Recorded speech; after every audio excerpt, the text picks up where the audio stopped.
The letter arrived on a Tuesday, its official seal glinting in the afternoon sun. My hands trembled as I opened it, the final paperwork confirming my inheritance from Grandma Rose. After 2 years of battling my mother-in-law's attempts to seize control, justice was finally being served. My name is Sarah Chen, and until 3 years ago, I thought I had a decent relationship with my mother-in-law, Patricia Thompson. That all changed when my beloved grandmother passed away, leaving me her estate worth $4.2 million. I just don't understand why she'd leave everything to you, Patricia had said during the reading of the will, her perfectly manicured nails drumming against the conference room table. After all, you're not even blood family. I could still hear the disdain in her voice, the way she emphasized not family like it was something dirty. But Grandma Rose hadn't cared about blood relations. She loved me from the moment her grandson Michael brought me home, treating me like the granddaughter she never had. For 8 years, while Patricia spent her time at country clubs and charity galas, I visited Rose every Sunday. We cooked together, gardened together, and shared stories about our lives. When she started showing signs of dementia, I was the one who helped her navigate medical appointments and organized her care. Someone needs to oversee her finances, Patricia had declared during a family dinner, about 6 months before Rose passed. She's clearly not in her right mind anymore, making all these changes to her will. I should have recognized the warning signs then. The way Patricia started showing up at Rose's house unannounced, hovering over her shoulder as she reviewed her financial documents. But I was too focused on caring for Rose to see the manipulation happening right in front of me. It wasn't until after the funeral that I realized just how far Patricia would go to get her hands on Rose's money. I filed a petition to be named executor of the estate, she announced one morning, walking into my kitchen like she owned it. Given your limited financial experience, is really for the best. I set down my coffee cup, trying to keep my voice steady. The will specifically names me as executor, Patricia. Rose wanted me to handle her estate. She smiled, that condescending smile I'd grown to hate. Dear, you're a kindergarten teacher. What do you know about managing millions? Besides, Rose wasn't in her right mind when she made those changes. We both know that. But what Patricia didn't know was that I'd been preparing for this moment for years. Ever since I noticed her increasing interest in Rose's finances, I'd started documenting everything. Every conversation, every surprise visit, every attempt to isolate Rose from other family members, it was all recorded. I had videos of Rose explicitly stating her wishes, recorded with her full knowledge and consent during her lucid moments. I had documentation from her doctors confirming her mental competency when she updated her will. And most damaging of all, I had recordings of Patricia herself, plotting with her lawyer to have Rose declared incompetent. We just need to get her evaluated by the right doctor, she'd said in one recording, not realizing my phone was capturing every word. Someone who understands the situation. Once we have her declared incompetent, we can challenge anything she's done in the past year, including that ridiculous will. The first hint Patricia got that things weren't going her way came during the initial court hearing. Her lawyer, a slick man named James Barrett, stood before the judge with his usual confidence. Your Honor, we have serious concerns about Mrs. Thompson's mental state when these changes were made, he began. The deceased was suffering from documented cognitive decline. Objection, Your Honor, my lawyer, Susan Martinez, interrupted. We have extensive medical documentation proving Mrs. Thompson was competent when she updated her will, including evaluations from 3 separate neurologists. Barrett faltered slightly but pressed on. Nevertheless, we believe it's in the best interest of the estate to have someone with more financial experience managing these assets. Mrs. Chen is a schoolteacher with no background in. Your Honor, Susan cut in again. If we may present Exhibit A. She proceeded to play one of my recordings, a conversation between Patricia and Barrett where they explicitly discussed their plan to seize control of the estate. The color drained from Patricia's face as her own voice filled the courtroom. I don't care what it takes. That money belongs in this family, not with some outsider who married in. Find a way to get it done. The judge's expression darkened as he listened. When the recording ended, he turned to Patricia's lawyer. Mr. Barrett, are you aware that conspiring to fraudulently seize control of an estate is a serious offense? Barrett tugged at his collar, suddenly looking less confident. Your Honor, I can explain. But there was no explaining away the evidence. Over the next 2 hours, Susan methodically presented our case. The medical records, the videos of Rose, the multiple recordings of Patricia's attempts to manipulate the situation. By the time we finished, Patricia's petition wasn't just denied. She was facing potential legal consequences for her actions. This court finds clear evidence of attempted fraud, the judge declared. Mrs. Chen will retain her position as executor, as per the deceased's wishes. Furthermore, Mrs. Patricia Thompson is hereby barred from any involvement with the estate. Mr. Barrett, I suggest you speak with the ethics board about your role in this matter. As we left the courthouse that day, Patricia grabbed my arm. Her perfectly composed facade had cracked, revealing the fury beneath. You think you've won, she hissed. This isn't over. That money belongs in this family. I calmly removed her hand from my arm. You're right, Patricia. The money does belong in the family. That's exactly where Rose placed it, with me. You're not family, she spat. You're just some gold digger who wormed her way in. Mom, stop. Michael's voice cut through her tirade. My husband had been quietly supportive throughout this ordeal, torn between loyalty to his mother and his knowledge of what was right. Sarah is my wife, he continued, taking my hand. She was more family to Grandma Rose than you ever were. All those years you were too busy for Sunday visits, Sarah was there. When Rose needed help, Sarah was there. The only person trying to take advantage of this situation is you. Patricia recoiled as if she'd been slapped. For a moment, she just stared at us, her mouth opening and closing without sound. Then she turned on her heel and stormed off, her expensive heels clicking against the courthouse floor. That evening, as Michael and I sat in our kitchen discussing the day's events, my phone buzzed with text messages from Patricia's friends.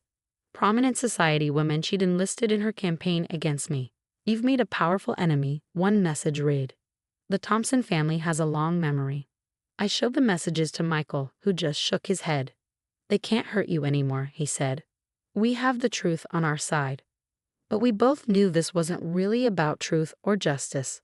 For Patricia, it was about control, about maintaining her image as the matriarch of a wealthy family. Losing control of Rose's estate wasn't just a financial blow. It was a social embarrassment she wouldn't easily forget. As I sat there reading through the increasingly hostile messages, I realized something important. This wasn't just about protecting my inheritance anymore. It was about standing up to a woman who had spent years manipulating and bullying others to get her way. I picked up my phone and began forwarding the threatening messages to Susan. If Patricia wanted to continue this fight, I would be ready. I had learned from our first battle, documentation was everything. The next morning, I went to work as usual, teaching my kindergarten class and trying to maintain some normalcy. But during my lunch break, I received an urgent call from Susan. Patricia's filed an appeal, she said without preamble. She's claiming she has new evidence about Rose's mental state, but that's not the worst part. I braced myself. What else? She's also filed a complaint with your school board, alleging professional misconduct. She's trying to get you fired, Sarah. I gripped the phone tighter, anger rising in my chest. On what grounds? She's claiming you used your position as a teacher to manipulate Rose, that you brought her to school events and used the children to emotionally manipulate her into changing her will. The accusation was so absurd, it would have been funny if it weren't so potentially damaging to my career. Yes, I had brought Rose to some school events. She loved seeing the children perform in holiday shows. But the idea that I had somehow used this to manipulate her was ridiculous. We need to meet, Susan said. Tonight if possible. This is getting ugly, and we need to be prepared. As I hung up the phone, I caught my reflection in the classroom window. The woman staring back at me wasn't the same person who had once tried so hard to win Patricia's approval. That woman was gone, replaced by someone stronger. Someone who wouldn't back down from a fight. Patricia wanted to play hardball. Fine. But she was about to learn that I had a few more cards left to play, cards that would make her previous humiliation in court look like a minor embarrassment. Patricia's attempt to have me fired backfired spectacularly. The school board called an emergency meeting to review her allegations, but I came prepared. Mrs. Thompson's claims are not only false, they're malicious, Susan stated, presenting the board with a thick folder of evidence. We have signed statements from multiple witnesses, including school staff and parents, confirming that Mrs. Rose Thompson's visits to the school were always appropriate and supervised. But our ace in the hole was a video recording from the previous year's Christmas pageant. There was Rose, sitting in the audience with other grandparents, her face beaming as she watched the children perform. More importantly, the video showed Patricia herself standing at the back of the auditorium, clearly aware of and unbothered by her mother-in-law's presence at school events. If Mrs. Chen was using these events to manipulate Mrs. Rose Thompson, why did he raise concerns at the time? The board chairman asked Patricia directly. She fumbled for an answer, her usual poise cracking. I didn't realize at the time. Didn't realize what? Susan pressed. That your mother-in-law enjoyed spending time with her grandson's wife and her students, or that you could use these innocent visits as ammunition in your vendetta. The board dismissed Patricia's complaint unanimously, but the damage to her reputation was just beginning. The local paper caught wind of the story, and suddenly the Thompson family's dirty laundry was being aired in public. Prominent socialite attempts to frame teacher in inheritance dispute, read the headline. The article detailed Patricia's attempts to seize control of the estate, her false accusations against me, and her history of manipulative behavior. The social fallout was immediate. Patricia's country club friends, the same ones who had been sending me threatening messages, suddenly went silent. Her position on various charity boards became awkward as other members distanced themselves. But Patricia wasn't done fighting. Her appeal of the original court decision moved forward, with her lawyer claiming to have new evidence about Rose's mental state. The new evidence turned out to be testimony from Rose's former housekeeper, Maria, who claimed she had witnessed Rose in states of confusion, unable to recognize family members or remember basic facts. What Patricia didn't know was that I had maintained contact with Maria after Rose's death. The morning of the appeal hearing, Maria walked into court with us, not with Patricia.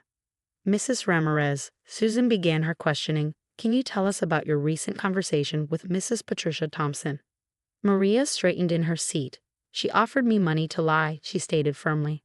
She wanted me to say Mrs. Rose was confused all the time, but it wasn't true. Yes, sometimes she had bad days, but she always knew who she loved and who truly cared for her. The judge's face darkened as Maria detailed Patricia's attempts to bribe her. When she finished testifying, he turned to Patricia's lawyer. Mr. Barrett, are you aware that suborning perjury is a criminal offense?